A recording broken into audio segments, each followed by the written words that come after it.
A new skateboard park recently opened and is poised for expansion, but that's not the only big change underway at the Dana Thompson Memorial Recreation Park in Manchester. On a field that borders Route 30 and alongside the main entrance to the park, a new facility for track and field events, with another field enclosed inside it, are under construction. The hope is to have it ready for action by next spring. Burton Academy Athletic Director Dave Maselli and Manchester Town Manager John O'Keefe explain what's going on. We are building a track, and as you can see, the turn of the track just kind of abuts next to the softball field.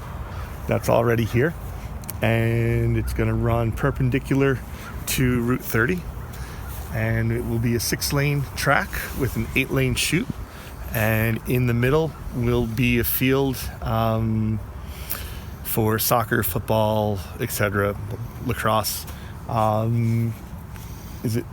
It's Eric size. Field? Yeah, you're going to it'll still be Nat Field. Okay, Yep. Still be Nat and so Field. Nat Field, which was torn up in order to make room for the track, will be relocated and positioned inside the track.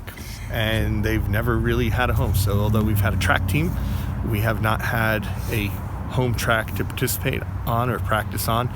Our kids would get on the bus and go down to Arlington, or sometimes even up to Rutland, down to Mount Anthony, and once in a while to practice on a real track or on a real surface for the various events. And as our track has grown in popularity, we've now, last season I think we had 84 students participating in track. Yeah, 84 kids in the track program. It's time to build a track. We've been looking at this for a number of years. John and I have been working together on figuring out what the best sites are for the track.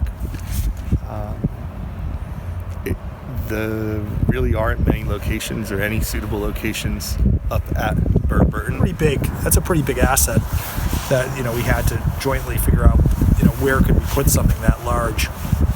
I think, so it's the one thing I like about it is anybody can do track. I think that's something that's nice about that event, especially in today's day and age when childhood obesity is a real issue. Not as much here in the North Shore as other areas, but we still suffer from it. Something like track and field is a great activity for younger kids even. The cost for the track is being funded by Burton. We are doing fundraising through Burton to make sure that we are able to meet the needs for the track. Is it? But that's not the only proposed addition to the rec park under consideration. Over by the swimming pool, where for many years a kiddie pool for young children was part of the facilities, a splash pad is being planned to replace the now defunct and removed kiddie pool. A splash pad is a recreation area for water play that has little or no standing water. One like it is under construction in Bennington. Typically, there are ground nozzles that spray water upwards out of the splash pad's rain deck. The water is either fresh water or recycled and treated water that is typically treated to at least the same level of quality as swimming pool water standards. Pauline Moore, who has worked at the town office for many years, most recently as its economic development director, will be stepping down and retiring in the near future, but is overseeing the fundraising for this final project. She described how it came about and what it involves. So the thought was, instead of replacing the kiddie pool, we would replace it with a splash pad. And the reason for doing that is manyfold. One, it would serve not only the kids, but the adults and the older people who in hot weather just wanted to cool off. And it would be a fun thing for kids. And because it does not require having a lifeguard, we could open it earlier. We run the pool just June, July, and August because basically the kids will go back to college and we don't have any lifeguards. And a splash pad does not require a lifeguard. It only requires somebody that has first aid training and CPR training. So we could have supervisors there that were not lifeguards, which means we could open the splash pad in May and close it in September so that we could get a longer period for the kids to use the splash pad.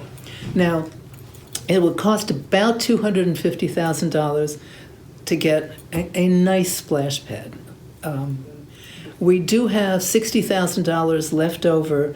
Last year at the town meeting, we got $115,000 from the CERC fund to upgrade things at the rec park, and we have about $60,000 left over.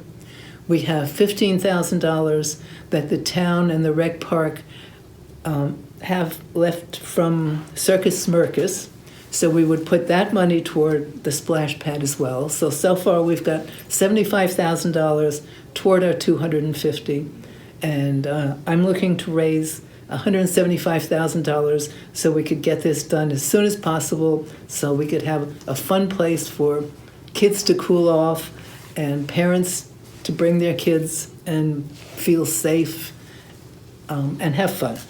Winter may be coming on and the athletic field is getting quieter, but come next year, if all goes according to plans, the rec park will have more to offer its patrons. For the GNAT-TV News Project, I'm Andrew McKeever.